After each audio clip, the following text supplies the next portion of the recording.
Hello, my name is Heidi Gerber. I'm just going to show you a few things on Word here. I just made a generic family newsletter here. It only has 3 paragraphs that are pretty short.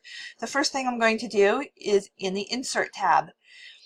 I love the drop cap, so we're going to go ahead and make each paragraph start with a drop cap. So if you go up to Insert, your drop cap, and instead of just hitting drop cap, which is kind of big for that M right there, I'm going to go ahead with the options and hit my drop there and just make it only 2 lines to drop. So that makes it a little bit smaller. So I'll go ahead and do that with my other paragraph. Let's go back up, go to the options, hit drop, and we'll only do 2 lines. Okay, and then one more with the T for this paragraph. Over here, drop, and I only want 2 lines, and just like that. So now I have my 3 paragraphs that's starting with the drop cap letter. I'm also going to insert a page number. So if this was more than 1 page for my newsletter, this would be great for this, but I'm going to go ahead and put a page number on it in case I ever wanted to add on to this. So it would be also an insert. You'd go over to page number and then the bottom of page, and I like the accent bar 1. So we have it down there now. I'm just going to hit the X out and you have your page number. So now when you write some more, you can it'll label each page.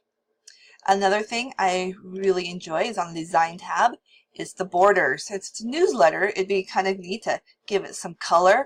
So we're going to go to one of the thicker borders, this one here, and of course we're going to add some color. How about my favorite green? And it's 3 points, so that's a good size. And it adds this beautiful green on there. And I'm just going to go ahead and give it some more color of the green and make these all green so they go with the border a little bit.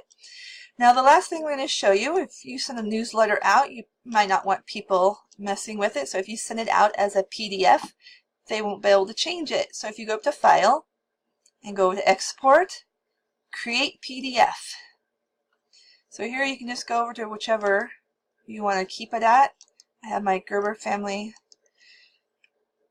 right there, and I'm just going to put Unit 2, Teach One Another, and then put my name on it.